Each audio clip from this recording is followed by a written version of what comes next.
suis tellement nostalgique à chaque fois que je repense à l'époque adolescent et insouciant. Mes grosses paires de couilles dans le froc, jour et nuit, j'arpentais les rues à la recherche d'un larcin. Dans ma bande de joyeux lurons, y en a plus d'un qui était malsain. Le samedi ça fraudait le RER, ça s'enfumait dans un wagon, ça courait dans les couloirs de métro et puis ça sautait les barrières. J'en ai tapé des barres de rire avec Soso à Clignancourt, des foules vendeurs à la sauvette, elle dépouille juste avant qu'il court.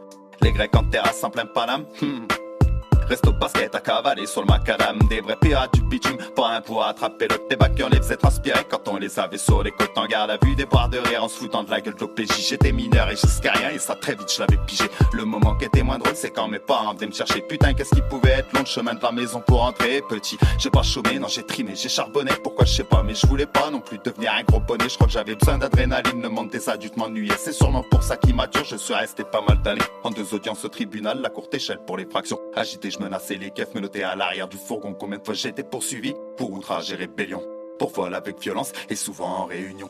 La juge des mineurs, c'est vrai qu'elle était indulgente, Madame Éveillard. Jamais eu un mot plus haut que l'autre. Elle et l'éduc Patrice Béac m'ont suivi pendant 6 années. Même aujourd'hui, je leur souhaite pas de mal, ils ont fait leur taf comme ils pouvaient. Avec les queues je volais, j'achetais des trucs de ouf pour les revendre. Je traficotais déjà un peu le sud, toujours été bon pour la vente. Recel de vol, c'était commun, je trouvais facilement les acheteurs. C'est pareil, j'étais tellement doué dans le rôle du petit voleur. À cette époque, je cherchais mes valeurs en 2 barres détaillées et quelques objets de valeur que je refourguais dans la foulée. Y'avait aussi le bol à l'étalage, c'est vrai que je me suis étalé. Me banaliser dans les parages, ça prend la fuite en grande foulée. Même me noter à l'arrière, je revois encore Soso qui s'échappe. Quand y'avait pas de gants ni de cagoule, y'avait les chaussettes et l'écharpe. Et puis victime de notre succès, on se faisait souvent embarquer gratos. C'est vrai qu'on a très vite glissé, donc les keufs nous faisaient du kratos.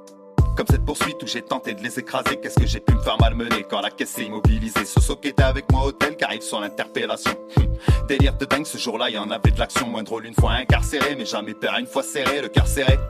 Sans ces conneries, qu'est-ce que je serais? Je volais tout ce qu'avait un moteur. Combien j'en ai pété de Neyman. J'étais aussi très bon moteur. Combien j'en ai berné des man. Attiré par la street, son côté sale et sombre. On devient plus con en nombre. Et moi j'étais rarement sobre.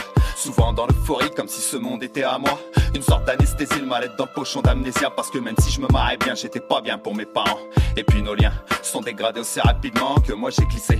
Pourtant ils m'inculquaient de bonnes valeurs, mais j'arrivais pas à résister, comme si ça me mettait en valeur. Et pendant longtemps c'est comme ça que je l'ai fait, mon apprentissage. J'ai construit ma morale à moi, à mélanger le bien et le mal. Heureusement qu'il y avait mes parents pour que je me perde pas dans cette aventure. Pour eux ça a pas été marrant, heureusement que je suis devenu mature. Je me vois plus zoner dans les checks ou dans les coins où ça pue.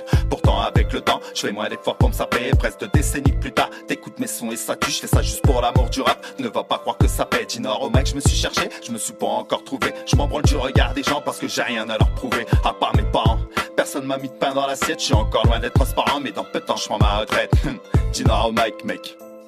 68, 170, c'est Villers, oh.